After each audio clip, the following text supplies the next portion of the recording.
Sabi dito sa Philstar Light, 38 minutes ang nakalipas.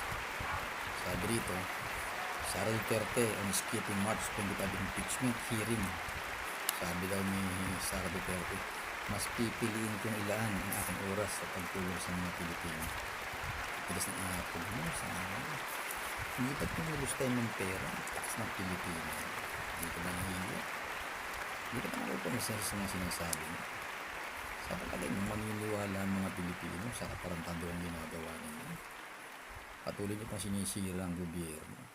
Ibig na tumulong kayo, mamumulitik ang ginagawa ninyo. Minamadali ninyo ang eleksyon. Parang eleksyon na sa inyo. Nangangampanya na kayo agad.